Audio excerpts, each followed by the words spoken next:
Morning class, I'm Will Kemp from Will Kemp Art School, and this is part one in a free series of acrylic painting with still life so you can paint this. This is a finished painting that we're going to get at the end of these 4 weeks course. It's very simple, using very simple techniques. Anyone will be able to do it. We use a few reds, burnt umber and whites, all the colours you should have when you're just getting started. So grab a little canvas, go to my website, you can download this image to work along from, and let's get creating. So this is a lighter version of the colour that you've got underneath here. So this is the burnt umber and titanium white.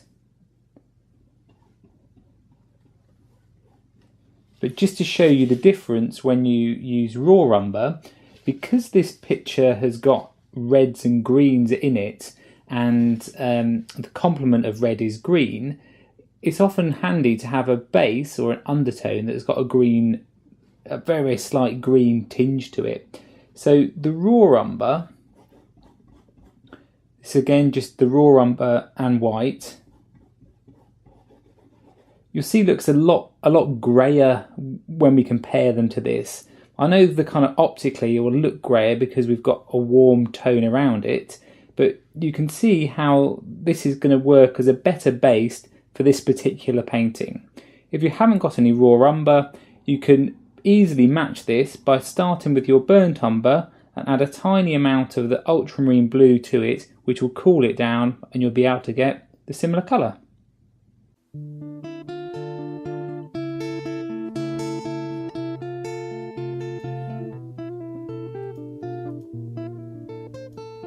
Now I've done the ground with the raw umber and the white, and I've just done a very simple line drawing just with a 3B pencil to get the cherry onto the canvas. If you're drawing, you're not too sure about it, you can have a look on my website. I'm just starting a beginner's drawing course, but if you're keen on the painting, we're just starting again with the burnt umber, titanium white, and we're going to transform this, wait for it, this is what we're after. We're going to try and get this cherry as simply as we can from this starting point. So the first thing I'm going to do is to block in this shadow area. This is one of the most common mistakes when you're first starting, is that you concentrate on the object rather than the shadow that the object is casting and falling. So often you'll have like a cup that looks like it's floating, or an apple that looks like it's in space even though it's meant to be on a tabletop.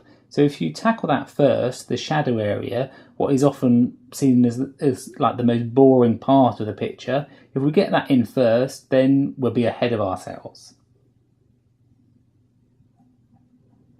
So this is just a sable brush. This is from Rosemary Co in England. They're really nice quality brushes. You don't need to use a sable, it was just the closest one that I had by.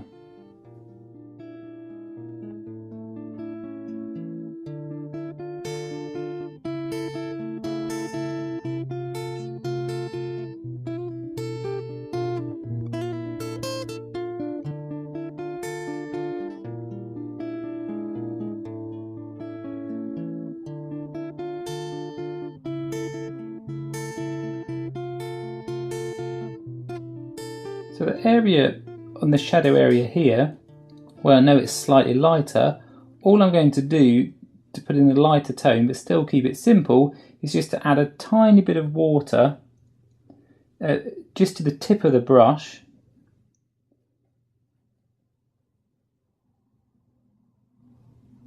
and then it's like a little wash that you can put in.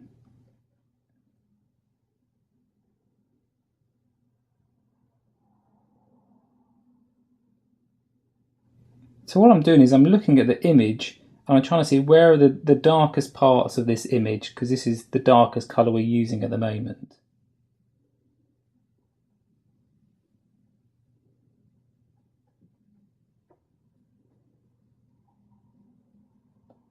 Again, just add a touch of water. On this area here, even though it's the red, often a common mistake when you're painting, especially red objects, is that you think they need to be very light because red is such a bright colour. So what you do is you keep on adding white to it and making it lighter and lighter, whereas in fact the actual tone of red, you know, if you took a black and white photograph of it, is actually quite dark.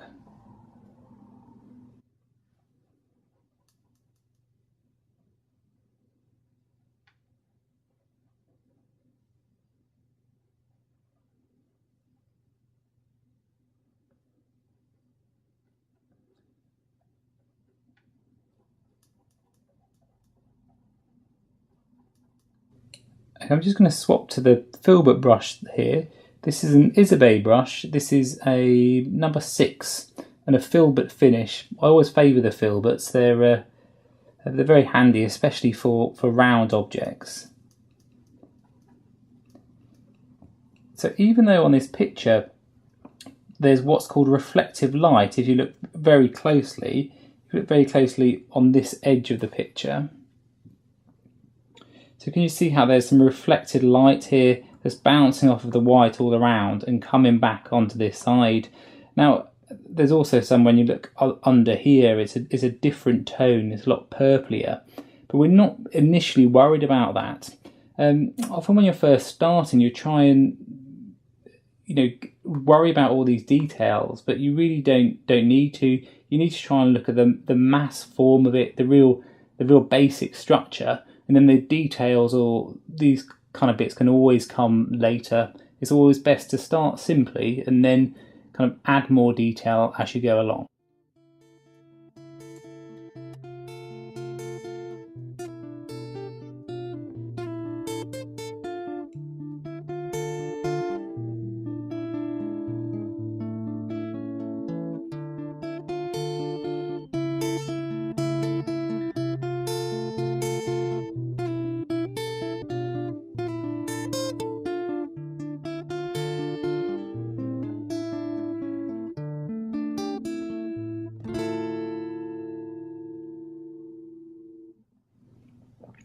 You see how by putting this shadow line in, what I've created is this shape here, what's called a negative space.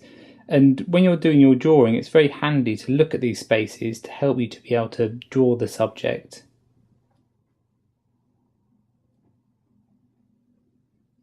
Okay, for the first part of that's all we need to do, just to get us a basis to get started. Just make sure after this stage, especially if you're using like a sable brush, that you just wash it out well in water, dampen it, you know, use a bit of kitchen roll just to soak up the water into it.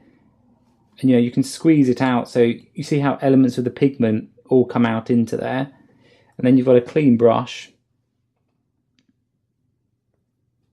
Okay, that won't make any marks on anything, and you can put that to the side because now we're just going to work with a filbert to start blocking in the background. Click to subscribe above so you don't miss the next lesson. This is Will Kemp from Will Kemp Art School.